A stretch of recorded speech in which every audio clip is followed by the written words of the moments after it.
Alors, bonjour, j'espère que vous nous entendez bien. J'ai le plaisir de vous présenter aujourd'hui deux formations du groupe IGS que sont Manager commercial digital et chargé de clientèle. Si on peut mettre ça sur la première page. Voilà, donc la page qui est affichée nous parle des fonctions commerciales qui effectivement sont au cœur du développement des entreprises, puisque ça correspond aux fonctions qui sont les plus demandées en matière de recherche d'emploi et d'offres. Il y a un marché très très fort, une demande très très forte. C'est pourquoi l'IGS a développé ces deux programmes, Manager commercial digital et chargé de clientèle. Donc, ce sont des métiers variés comme conseiller de clientèle, chargé de clientèle, responsable de développement commercial, responsable régional, etc.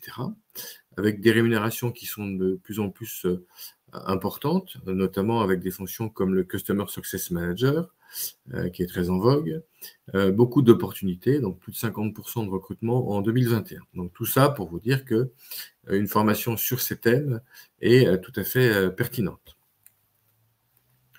Si on peut passer à la slide d'après, s'il vous plaît, merci. Hop. Allô, allô. Allô.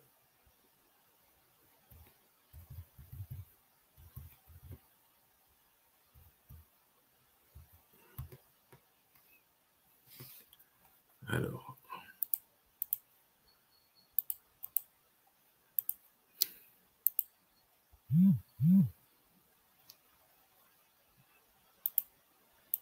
Voilà. Hop. Donc, pourquoi choisir ce programme, Manager commercial digital? Désolé pour le problème technique. D'abord parce que ça correspond à une vision stratégique. Ça permet de prendre de la hauteur par rapport à toutes les disciplines du développement commercial, du business développement. Alors, il y a le mot digital qui est important. C'est que depuis 3 ans, avec notamment l'apparition du Covid et de la pandémie, beaucoup de relations commerciales se passent à distance. C'est-à-dire que des commerciaux qui avant avaient l'habitude d'aller sur des salons, de prendre rendez-vous avec des clients ou des prospects au restaurant, pour aller partager un café, ont des approches qui sont de plus en plus distancielles. Donc, on a intégré cette nouvelle dimension dans les deux programmes, notamment Manager commercial digital. En termes de pédagogie, ce qui est très important, il ne s'agit pas d'être hyper méthodologique ou hyper théorique, ce que nous ne sommes pas, mais d'avoir centré la pédagogie sur la mise en œuvre. On apprend en faisant. Donc, on est sur ce qu'on appelle l'action learning. Donc, on vous met en situation, tous les participants, avec des études de cas, des jeux de rôle, des business cases qui permettent de mettre en œuvre les apports méthodologiques qui ne sont pas complexes, mais qui sont opérationnels. Donc, on n'est pas dans la théorie. On aide aussi les participants à élaborer un plan d'action commerciale et marketing, qui va être ensuite mis en œuvre dans le cadre de jeux de rôle ou d'ateliers. Notre approche est complètement pluridisciplinaire, c'est-à-dire que dans Manager commercial digital, on parle aussi bien de marketing que de commercial, que de vente, que de gestion budgétaire et financière. Pas énormément, mais juste ce qu'il faut pour pouvoir gérer une business unit. On parle également des aspects juridiques pour tout ce qui est conditions générales de vente, qui est important pour un directeur ou un manager commercial.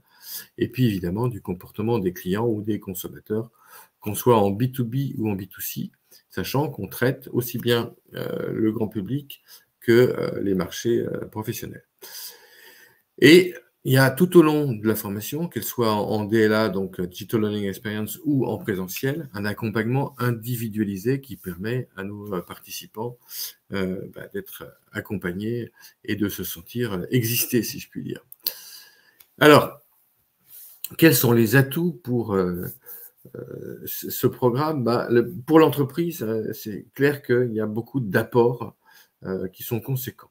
D'abord, les participants, les managers, sont capables de comprendre, d'optimiser une stratégie commerciale et marketing. Alors, je m'arrête 2 secondes là-dessus. Tous nos participants ne sont pas forcément en position hiérarchique pour élaborer la stratégie, Certains sont des opérationnels, comme des managers commerciaux ou des vendeurs ou des conseillers de clientèle. Donc là, il s'agit de comprendre une stratégie, de pouvoir l'évaluer et de suggérer ou de mettre en œuvre des améliorations. Les décideurs sont à même donc d'élaborer un plan d'action commercial efficace et rentable. Ça, c'est tout à fait opérationnel, hein. Et on est sur des méthodes orientées sur l'efficacité, la mesure de la performance, le retour sur investissement, ce qu'en anglais on appelle ROI ou Return on Investment pour les non-anglophones. Donc, on forme en fait pour les entreprises des cadres commerciaux qui peuvent faire preuve de leadership, qui peuvent amener leurs équipes pour atteindre des objectifs ambitieux, capables de déléguer aussi auprès de leurs équipes, hein, donc de travailler ensemble, ce qui est important, et puis de faire adhérer les membres de l'équipe et aussi les clients. Alors, ce sont des managers qui vont être aussi très sensibles et formés à tout ce qui est lié à l'innovation et au digital, au service de la performance commerciale. Je m'arrête 2 secondes là-dessus. Quand on parle d'innovation, il s'agit d'innovation utile, hein. Ce n'est pas l'innovation pour l'innovation. On est par exemple sur des sujets comme le Sales Enablement, c'est-à-dire tous les outils digitaux, mobiles et connectés qu'on retrouve par exemple avec une tablette ou un smartphone ou un PC, qui permettent d'optimiser l'efficacité du rendez-vous commercial avec des clients ou avec des prospects. Voilà. Et on a même des partenaires, une start-up qui fait ça très très bien et qui est leader français sur le sujet. Donc le Sales Enablement, c'est un exemple. Donc on a des participants aussi qui sont complètement humanistes, on a vu ça avec les précédentes promotions, donc c'est important, mais qui souhaitent en même temps être efficaces, donc orientés sur des résultats. Voilà un petit peu, donc pour les entreprises, les principaux bénéfices du programme Manager Commercial Figital. Maintenant, si on s'attache à regarder les objectifs de la formation, c'est tout d'abord savoir mettre en œuvre et piloter une politique commerciale et marketing conformément aux orientations stratégiques et aux objectifs et au budget en place. Autrement dit, on est dans une logique d'alignement stratégique, donc on met en œuvre des plans d'action marketing et commerciaux qui correspondent à la stratégie qui a été choisie par l'entreprise. Il s'agit aussi de pouvoir déployer une stratégie de gestion et de fidélisation de la relation client. Alors, le client, il est au cœur du programme. C'est vraiment central, ça fait partie de l'ADN de ce programme. Et pareil pour le programme chargé de clientèle. Donc, on est vraiment customer-centric ou orienté client. Il y a aussi tout un pan qui concerne le pilotage et la gestion financière et juridique des activités commerciales et marketing.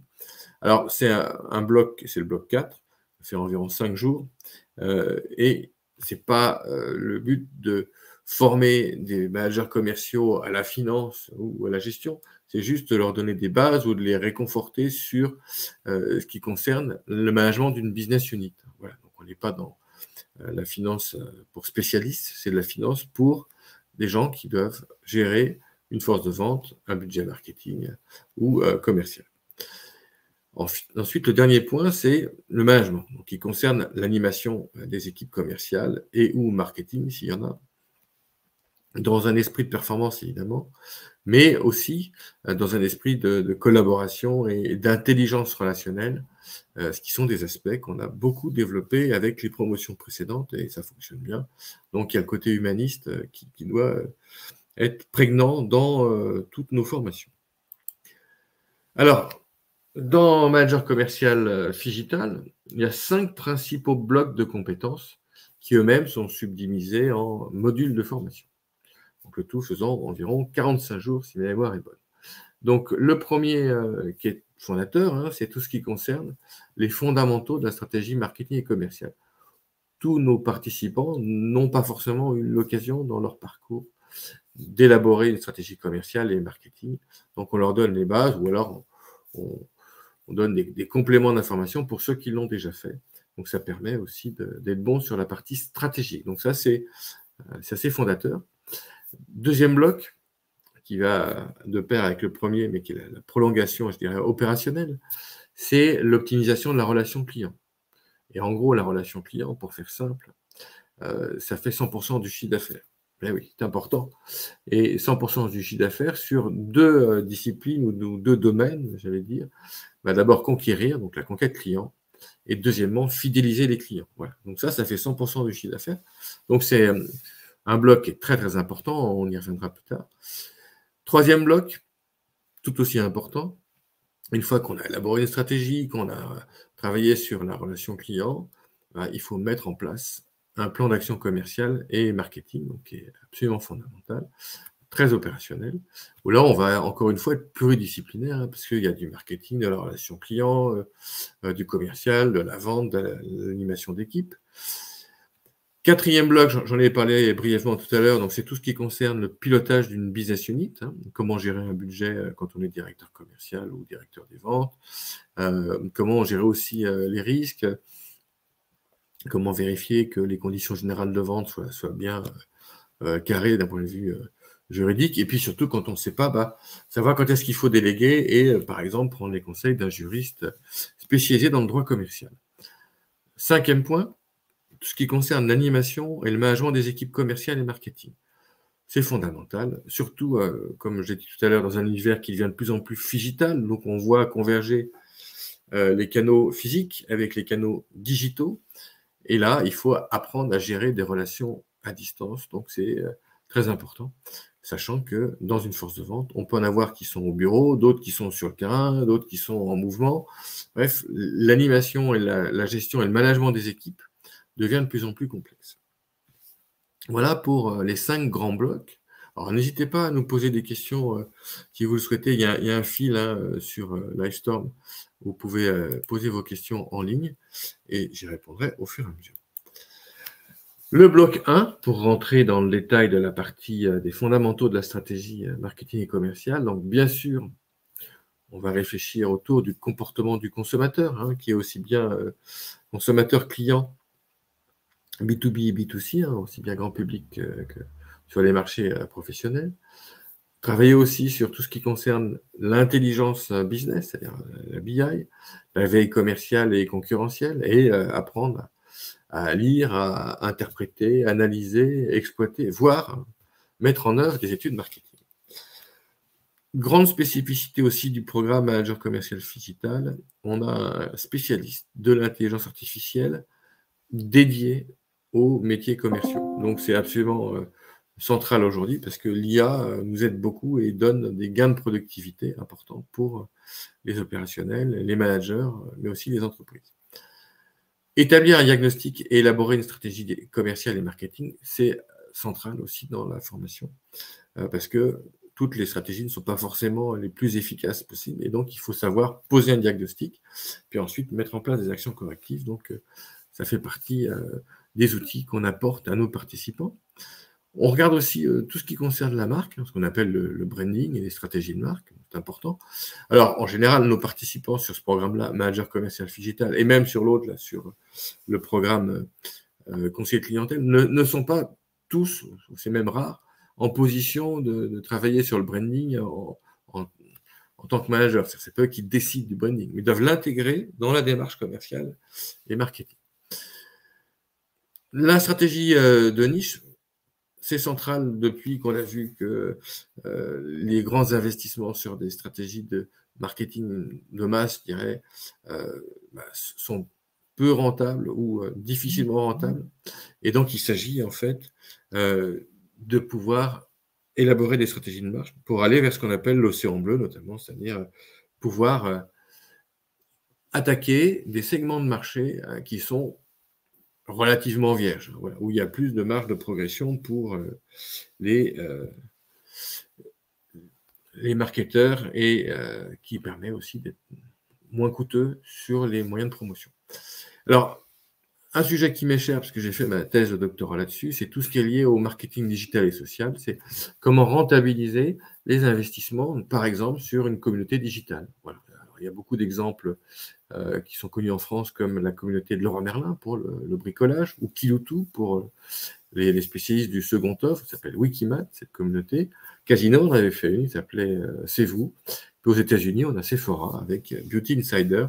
Donc, le marketing digital et social peut être extrêmement rentable, notamment dans le cadre des communautés, en même temps ça présente des risques. Et on voit ça sur tout ce qui concerne les investissements sur les réseaux sociaux.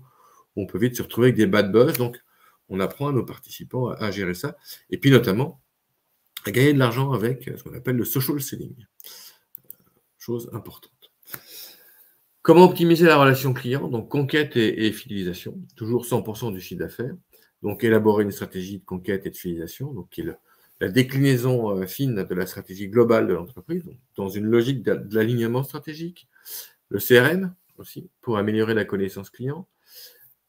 On l'a dit tout à l'heure, on apprend aussi à faire les distinguos entre le B2B et le B2C, hein, sachant qu'évidemment, dans le cadre du B2B, avec des grands appels d'offres, la relation au client n'est pas la même que dans le retail alimentaire, par exemple, sur le grand public. Hein. Mais il y aura toujours un client à la fin du compte, et puis il y a toujours le souci de faire exister le client et de lui offrir la meilleure expérience client possible. Alors, je l'ai évoqué tout à l'heure, le Customer Success Manager, c'est une fonction qu'on a vu beaucoup apparaître dans des startups à succès, comme Meilleurs Agents dans l'immobilier ou Liberkeys, toujours dans l'immobilier. Ça marche très bien. C'est des fonctions qui sont en tension, c'est-à-dire que 4 annonces, il n'y en a que 3 où ils trouvent les candidats. Ce sont des gens qui sont à cheval entre le marketing, la relation client, le digital, le CRM, voilà, donc qui sont tout à fait complets et qui savent développer un portefeuille client dès l'onboarding du client. Donc, il y a beaucoup de demandes sur les Customer Success Managers. J'ai le plaisir d'animer la journée sur ce thème et ça marche très bien. Donc, c'est assez important comme évolution dans les métiers qui recrutent. Donc, si vous voulez vous positionner sur une fonction de CSM, venez suivre cette formation Manager commercial et digital. Vous verrez que c'est tout à fait adapté. Inbound marketing, growth hacking, c'est pareil. Hein, c'est comment hacker la croissance en français. Donc, quels sont les outils qui permettent, avec peu de moyens, d'accélérer une croissance sur un segment de marché. Tout ce qui est lié à l'écoute et à la découverte client, ça fait partie des fondamentaux de la relation client et du commerce. Hein, donc, ça ne pouvait pas ne pas être dans le programme. L'intelligence relationnelle également, hein, c'est un pan important de notre formation. La gestion des clients mécontents, pareil. Il y a toujours des clients mécontents. Il y en a qui sont franchement mécontents, qu'il faut traiter en priorité. Et puis, il y a toujours des gens qui rouspètent par principe et qui cherchent, par exemple, un discount, une réduction, un prix. Bon, faut apprendre à faire la différence. Donc ça, c'est très bien développé par nos intervenants. Optimiser la relation avec les grands comptes aussi. Dans le B2B, les grands comptes, notamment les appels d'offres, j'en ai parlé, c'est fondamental pour assurer la croissance de l'entreprise. Et puis, autre chose qui est vraiment centrale maintenant depuis 7, 8 ans, peut-être 10 ans, on en parle souvent, c'est l'expérience client qui, et on le prouve, est vecteur de retour sur investissement. Voilà, donc ça concerne le bloc 2. Donc, vous voyez, la conquête et la fidélisation, c'est très fourni, c'est indispensable, c'est central, et il était important que j'en parle pendant cette réunion. Compétences cibles dans la mise en œuvre d'un plan d'action commercial et marketing. On les a subdivisés en 3 parties. Il y a tout ce qui concerne l'offre, donc comment pitcher l'offre, par exemple en utilisant des techniques de storytelling. On raconte une histoire pour que le client se sente concerné, et comment bâtir un argumentaire efficace. Ça fait partie des outils de base des commerciaux. Tout ce qui est marketing opérationnel, faire un plan de promotion, avec, par exemple, en B2B, des fichiers, des indicateurs de performance, des messages, des canaux différents. Utiliser le marketing relationnel, générer des leads avec le marketing digital ou le social selling, hein, qui sont des manières d'utiliser les réseaux sociaux pour remonter des contacts. Et ensuite, on va rentrer dans une logique conversationnelle pour les transformer en prospects puis en clients.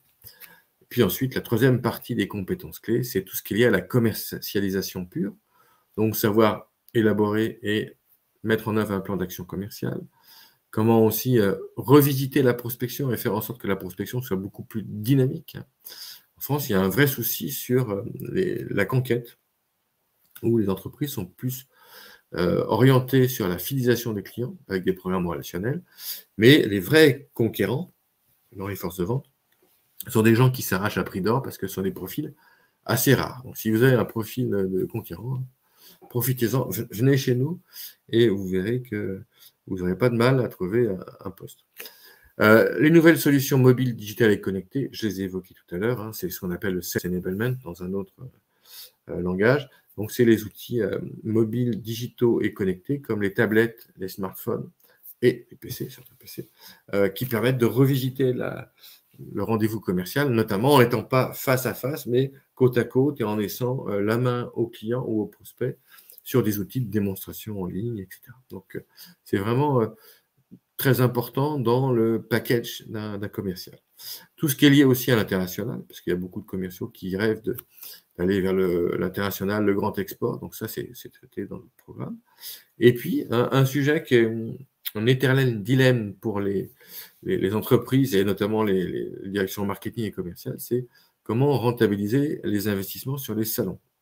Alors, il y a de plus en plus de salons qui sont plus dans le domaine physique, mais qui sont virtuels, hein, c'est nouveau, mais la question de la rentabilité se pose toujours. Donc là, on a un grand expert qui a lui-même créé des salons, qu'il a revendu des millions d'euros, qui s'appelle Xavier Ducron, qui est le meilleur spécialiste là-dessus sur la rentabilisation des investissements sur les salons.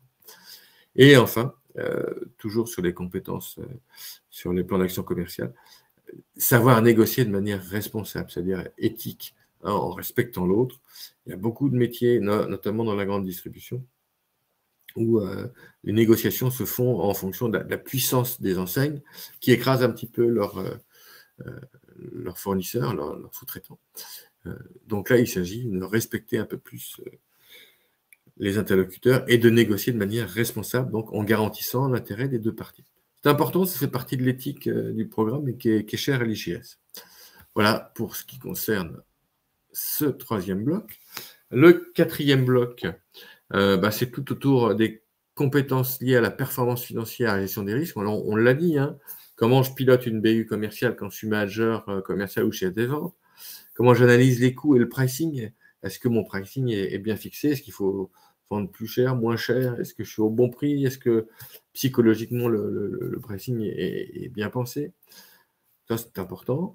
Rentabiliser aussi les vertical markets, parce qu'on voit de plus en plus que dans une concurrence accrue avec la crise, c'est en étant spécialiste de différents segments qu'on arrive à assurer la croissance de l'entreprise et donc parler le langage de ses clients. Si j'adresse, par exemple, le secteur bancaire, financier ou l'assurance, il faut absolument qu'on ait en face des experts dans la force de vente qui parlent le langage des banquiers ou des assureurs, qui soient aussi des professionnels de ces métiers. Puis ensuite, ce qu'on appelle les CGV, donc conditions générales de vente, les garanties, la responsabilité civile professionnelle, le droit commercial, tout ça, sans faire de vous de spécialistes du droit, parce que ce n'est pas le but du jeu. On revisite tout ça pour voir si c'est équerre dans votre boîte, si ça fonctionne bien, si éventuellement on a besoin d'avoir des conseils d'un expert en droit commercial, pour faire en sorte que tout soit bien pensé et bien mis en œuvre. Voilà pour ce qui concerne le bloc 4. Et le bloc 5, qui est le dernier pour le programme manager commercial digital, ça consiste à animer et manager les équipes commerciales qui, comme j'ai dit tout à l'heure, avec la convergence des canaux physiques et digitaux, ça devient de plus en plus compliqué. Hein, parce que les commerciaux sont pas seulement sur la route ou sur les salons, mais ils sont souvent chez eux, derrière l'ordinateur, comme moi aujourd'hui, en train d'animer un webinaire. Donc, il faut qu'ils apprennent à utiliser ces nouveaux outils de communication à distance, aussi bien du Zoom, du Teams, du Livestorm comme nous aujourd'hui, animer des équipes donc, qui sont itinérantes ou sédentaires, et puis aussi aller trouver de nouveaux talents, et ce qui devient de plus en plus dur, parce qu'il va y avoir beaucoup de chômeurs en France, malheureusement. Le recrutement est compliqué. Et quand un directeur commercial ou un chef des ventes doit recruter de nouveaux équipiers, il y a une grosse bataille là-dessus, et souvent, on a du mal à trouver des bons profils. Donc, c'est une raison supplémentaire pour venir suivre ce programme.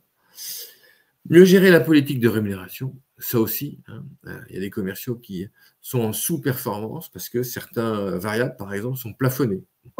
C'est l'air idiot ce que je vous dis, mais c'est important. Je connais des entreprises où les variables sont plafonnées, et donc, ce n'est pas motivant pour les commerciaux. Favoriser l'adoption de solutions digitales par la force de vente, c'est toujours le sujet du sales enablement, mais les commerciaux sont parfois, pas tous, un peu conservateurs. Ils aiment bien travailler tout seuls dans leur coin, ils ne travaillent pas toujours en équipe facilement, donc on essaie de corriger tout ça, les faire travailler ensemble, leur donner le goût du collectif, pas seulement de la performance individuelle, qui est naturelle chez les commerciaux, mais aussi leur donner des outils qui soient des outils modernes, qui revisitent l'expérience client en face à face client, en prospection ou en phase de fidélisation, qu'ils aient des outils qui soient un peu sexy et qui donnent envie aux clients de poursuivre la relation ou de signer. Voilà un peu tout ce qui est lié autour du sales enablement. Voilà les 5 blocs. Alors, celui-là, il est en double, c'est pas grave. J'avais vu. Et en ce qui concerne les modalités, on a 2 formules qui se complètent, qui sont un peu fusionnées maintenant. Il y a le temps plein accéléré, donc pour ceux qui ont le temps de se repositionner sur le marché rapidement. Donc c'est à peu près le même volume d'heures, 343 heures d'un côté, 338 pour la formule digitale. Le démarrage du programme, c'est le 4 octobre, donc ça termine le 15 décembre, donc c'est rapide.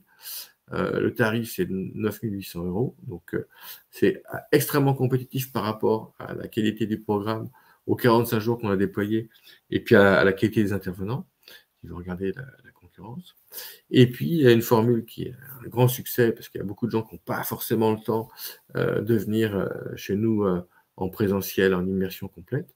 C'est le Digital Learning accompagné, donc DLA, qui est 100% à distance pour des salariés qui souhaitent se former tout en continuant à travailler, ou par exemple parce qu'ils sont au fin fond de la France et qui ont des difficultés à se déplacer, donc ils préfèrent le faire en ligne. Tous les cas de figure sont possibles. Donc vous avez le présentiel et vous avez le DLA qui, lui, est encore plus compétitif. Voilà. En parallèle, on a un parcours individualisé pour tous les participants avec des blocs de compétences et on a aussi une formule de validation des acquis de l'expérience professionnelle, donc qui vous permet de rentrer dans le programme sans trop de difficultés si vous avez de l'expérience professionnelle. Voilà, donc je suis à votre disposition pour les questions concernant le manager commercial digital et on va regarder maintenant 2 secondes tout ce qui concerne le DLA. Donc, le Digital Learning accompagné, 100% en ligne. Vous avez à chaque fois un pitch de l'auteur. C'est quelque chose parce que j'ai produit 5 modules. Un autodiagnostic. Quel niveau ai-je, où est-ce que j'en suis sur le sujet. Des PowerPoint interactifs, donc pour découvrir et apprendre et acquérir tout un savoir sur un sujet donné. Des ressources additionnelles, donc j'approfondis avec des liens. Un cas de synthèse pour s'évaluer après avoir suivi le module. Et puis des QCM pour s'entraîner. En parallèle, on vous prend par la main, on vous accompagne, vous n'êtes pas tout seul. Il y a un coaching sur mesure qui peut être soit individuel, soit collectif, avec des classes virtuelles et un forum. Voilà donc pour ce qui concerne le DLA. Maintenant, je devrais vous donner les contacts de nos conseillers de clientèle. Donc, vous avez la possibilité de les joindre au téléphone, par mail, d'aller voir le site également, je vous le conseille. Et normalement, je devrais avoir quelques slides, si Adèle veut bien les mettre en ligne, sur le chargé de clientèle pour présenter le 2e programme. En attendant, je vous invite à me poser des questions sur le programme manager commercial. Si vous voulez bien, vous avez la possibilité de vous exprimer sur l'onglet questions. Voilà, je vois qu'on est par exemple avec Sarah en ligne. Sarah, est-ce que c'est clair pour vous? Est-ce que vous avez des questions spécifiques? Est-ce qu'on peut vous aider sur un point ou un autre? Il n'y a pas de questions?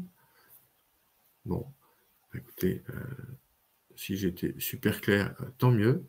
Donc, j'ai malheureusement pas la présentation du chargé clientèle, mais c'est le même principe. Donc, il y a des blocs de compétences, il y a une formule en DLA. On est très clairement sur des fonctions qui sont un petit cran en dessous du manager commercial digital, c'est-à-dire qu'on est sur des opérationnels de la vente, de la relation client, qui peut être par exemple chargé de clientèle dans une banque, dans l'assurance, dans l'événementiel, etc.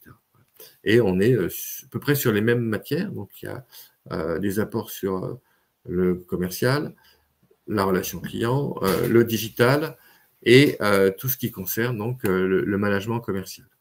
Voilà, donc si j'ai été clair, vous pouvez vous retourner vers nos conseillères de clientèle, qui sont joignables sur le numéro que vous voyez aujourd'hui, là, sur l'écran.